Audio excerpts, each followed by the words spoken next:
وَلَقَدْ يَسَّرْنَا الْقُرْآنَ لِلذِّكْرِ فَهَلْ مِن مُّدَّكِرٍ اعوذ باللہ من الشیطان الرجیم بسم اللہ الرحمن الرحیم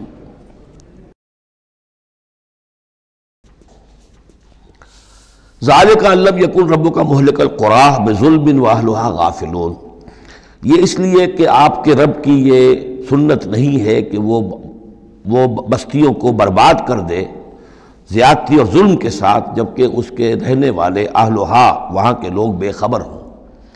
اس سے مراد یہ ہے کہ جب بھی رسولوں کو بھیجا گیا اور انہوں نے قوموں کو خبردار کر دیا، انذار اور تذکیر اور تبشیر کا حق ادا کر دیا، پھر اللہ کا عذاب آتا تھا۔ یہ نہیں کہ اچانک ان پر بس عذاب ٹوٹ پڑا، بلکہ اللہ تعالیٰ وَمَا كُنَّا مُعَذِّبِينَ حَتَّى نَبْعَثَ رَسُولًا، یہ سورہ بنی اسرائیل میں قاعدہ کلیہ بیان ہوا ہے کہ وہ عذاب استیصال کہ جس سے کسی قوم کی جڑ کاٹ دی جائے، نسیم منسیہ کر دیا جائے، وہ کسی رسول کی بعثت کے بغیر نہیں بھیجا جاتا تھا۔ رسول کو بھیج دیتے تھے، وہ حق کا حق ہونا، باطل کا باطل ہونا بالکل وہ برہن کر دیتا تھا، پھر بھی جو لوگ اڑے رہتے تھے تو پھر ان کو نسیم منسیہ کیا جاتا تھا۔ وَلِكُلٍّ دَرَجَاتٌ مِّمَّا عَمِلُوا، اور ہر ایک کے لیے درجات ہیں، مقامات اور مراتب ہیں ان کے عمل کے اعتبار سے۔ ظاہر بات ہے کہ نیکوکار بھی سب ایک جیسے نہیں اور بدکار بھی سب ایک جیسے نہیں۔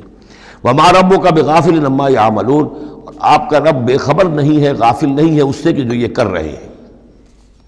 وَرَبُّكَ الْغَنِيُّ ذُو الرَّحْمَةِ، اور آپ کا رب تو غنی ہے، اسے کسی کو عذاب دے کر کوئی اس کو فائدہ نہیں، اور کسی کی بندگی سے اور اطاعت سے اس کا کوئی رکا ہوا کام نہیں ہے کہ جو بن جائے گا، وہ تو غنی ہے، ذو الرحمہ، رحمت والا ہے۔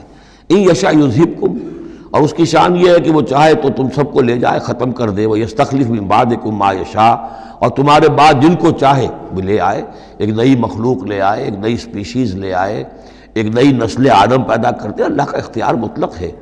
کما انشأکم من ذریۃ قوم آخرین، جیسے کہ تمہیں اٹھایا ہے کسی اور قوم کی نسل میں سے۔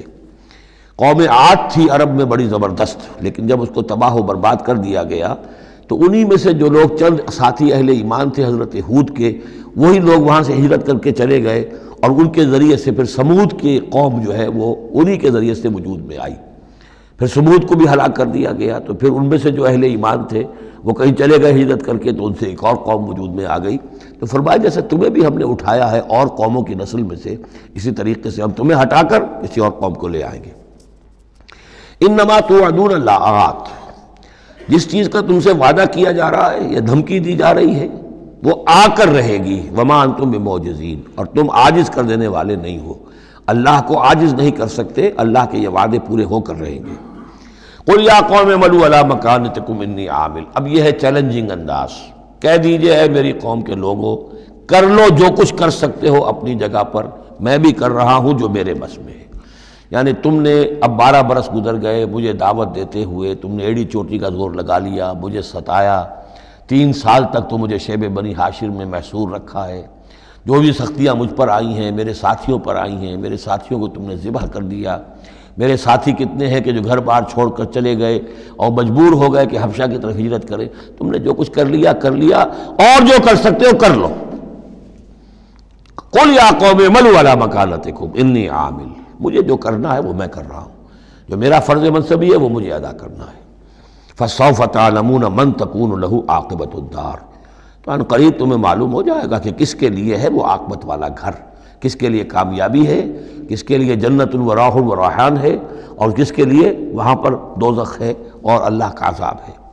انہ لا یفلح الظالمون، یقیناً ظالم فلاح نہیں پائیں گے۔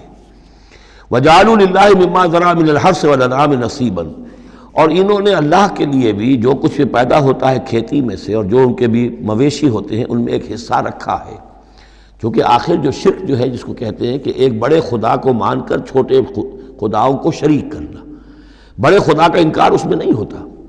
جیسے ہندوؤں میں مہادیو وہ تو ایک ہی ہے، دیوی دیوتا بے شمار ہے، مہادیو تو ایک ہی ہے۔ انگریزی میں بھی بڑے جی سے لکھے جانے والا گاڈ یہ ایک ہی ہمیشہ سے ایک ہی رہا ہے، اس کے لیے تو جو ہے کیپٹل جی آئے گا، وہ اومنی پوٹنٹ ہے، اومنی شینٹ ہے، اومنی پریزنٹ ہے، علی کل شیء قدیر بکل شیء علیم، اور ہر جگہ موجود ہے، یہ اس کی صفات ہے، ایٹریبیوٹس ہیں. لیکن چھوٹے جی سے لکھے جانے والے گاڈز اینڈ گاڈیسز بے شمار ہیں. اسی طرح اہل عرب کیا کہتے تھے؟ اللہ تو ایک ہی ہے، اللہ تو دو نہیں ہے، اللہ ایک ہی ہے، کائنات کا خالق بھی وہی ہے. چھوٹی چھوٹی دیویاں بھی ہیں، دیوتا بھی ہیں، ان کا بھی کچھ عمل دخل ہے، کچھ اختیار ہے، کچھ سفارش کرتے ہیں، کچھ اللہ تعالیٰ نے اپنے اختیارات میں سے کچھ حصہ ان کو سونپ رکھا ہے. ان کی مٹھی چاپی کی جائے، ان کی کوئی خدمت کی جائے، انہیں خوش کیا جائے، ڈنڈوت کی جائے، تو اس سے یہ کہ دنیا کے کام چلتے ہیں. تو ظاہر بات ہے کہ وہ پھر جب نکالتے تھے، اب دو ہی ان کے یعنی معاش کے طریقے تھے، یا تو بھیڑ بکریاں پال رہے ہیں، ان میں سے کچھ اللہ کے نام کی کر دی، کچھ اللہ کے نام کی، کچھ اپنے بتوں کے نام کی، یا کوئی کھیتی ہے اس میں سے جو بھی اب فصل آئی ہے اس میں سے کچھ اللہ کے نام پہ نکال دیا صدقہ کہ یہ اب اللہ کے نام پر ہم دیں گے اور یہ اپنے بتوں کے نام پر دیں گے. لیکن اب ہوتا کیا تھا تماشا وہ آگے دیکھیے. وَجَعَلُوا لِلَّهِ مِمَّا ذَرَا مِنَ الْحَرْثِ وَالْأَنْعَامِ نَصِيبًا. اتنا انصاف تو وہ کرتے ہیں کہ اللہ کے لیے بھی حصہ رکھتے ہیں اپنی کھیتی کی پیداوار میں سے بھی اور اپنے مویشی میں سے بھی. فَقَالُوا هَذَا لِلَّهِ بِزَعْمِهِمْ. وہ کہتے ہیں یہ تو ہم نے نکال دیا اللہ کے نام پر. وَهَذَا لِشُرَكَائِنَا. اور یہ جو ہے یہ ہمارے شریکوں کے لیے، ان کے لیے بھی تو کچھ آخر نذرانے ہونے چاہیے. فَمَا كَانَ لِشُرَكَائِهِمْ فَلَا يَصِلُ إِلَى اللَّهِ. اب اگر کہیں کسی وقت کوئی دقت آ گئی، مصیبت آ گئی، تو اللہ کے حصے میں سے تو نکال لیتے تھے، اپنے بتوں کے حصے میں سے نہیں نکالتے. بت جو ہیں وہ تو سر پہ کھڑے ہوئے ہیں نا، وہ تو دنیا کے اندر ہیں، لہذا ان کی شامت تو فوراً آ جائے گی، اللہ ذرا دور ہے. لہذا جو بھی اللہ کے حصے کا معاملہ ہوتا تھا وہ تو بتوں کو پہنچ سکتا تھا، لیکن بتوں کے حصے کا معاملہ جو ہے وہ اللہ تک نہیں پہنچ سکتا تھا. یہ ایسے ہی جیسے ہمارے یہاں دیہات میں عام بیچارہ جاہل آدمی پٹواری کو سمجھتا ہے سب سے بڑا افسر یہی ہے. وہ ڈی سی کو کیا جانے کس بلا کا نام ہے، کوئی بابو ہے آیا شہر سے، لیکن اس کو معلوم ہے کہ اس پٹواری کے قلم کے اندر جو ہے اتنی طاقت ہے کہ وہ میری زمین کاٹ کے ادھر لکھ دے گا، انتقال چڑھا دے گا. لیکن وہ ڈی سی کی حیثیت وہ نہیں جانتے. تو اللہ تعالیٰ جو بڑا خدا ہے، وراء الورا ثم وراء الورا ثم وراء الورا، وہ تو ہے ٹھیک ہے، لیکن یہ کہ یہ ہے جو سر پر مسلط ہے. فما کان لشرکائہم. تو جو حصہ ہوتا تھا ان کے شریکوں کے لیے، فلا یصل الی اللہ. تو وہ نہیں پہنچ سکتا تھا اللہ کو. وما کان للہ. اور جو ہوتا تھا اللہ کے لیے، فہو یصل الی شرکائہم. وہ ان کے شرکاء تک پہنچ جاتا تھا. ساء ما یحکمون. برا ہے جو یہ فیصلہ کرتے ہیں. وَكَذَلِكَ زَيَّنَ لِكَثِيرٍ مِّنَ الْمُشْرِكِينَ قَتْلَ أَوْلَادِهِمْ شُرَكَاؤُهُمْ. اور اسی طریقے سے مزین کر دیا بہت سے مشرکین کے لیے ان کے شرکاء نے ان کی اولاد کو قتل کرنا. اب یہ بھی جنوں کے نام پر بھی وہ بچوں کو بھیٹ چڑھانا، یہ ہندوستان میں بھی ہوتا ہے. دیوی کے نام پر بچے کو بھیٹ چڑھا دیا ہے، قربان کر دیا ہے، اپنی اولاد کو بھیٹ چڑھاتے ہیں. لِيُرْدُوهُمْ. تاکہ وہ انہیں برباد کریں. وَلِيَلْبِسُوا عَلَيْهِمْ دِينَهُمْ. اور تاکہ ان کے دین کو ان کے اوپر مشتبہ کر دیں. یہ دین کے تحت ہو رہا ہے، یہ قتل اولاد، بچوں کو بھیٹ چڑھایا جا رہا ہے. وَلَوْ شَاءَ اللَّهُ مَا فَعَلُوهُ.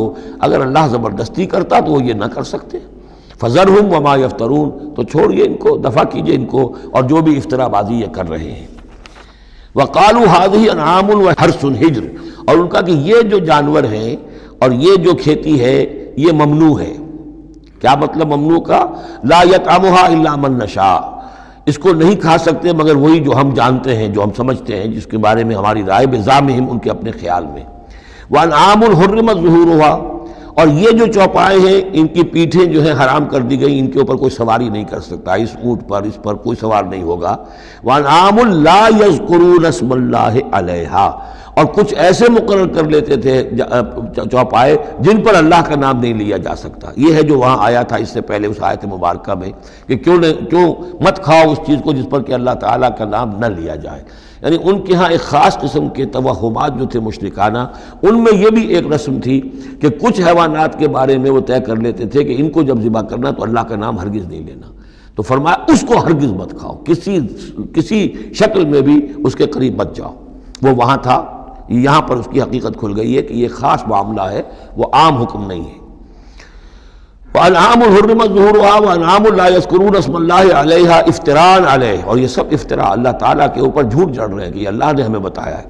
سَيَجْزِيهِمْ بِمَا كَانُوا يَفْتَرُونَ. قریب وہ انہیں سزا دے گا اس کی جو افطرا اور یہ جو انہوں نے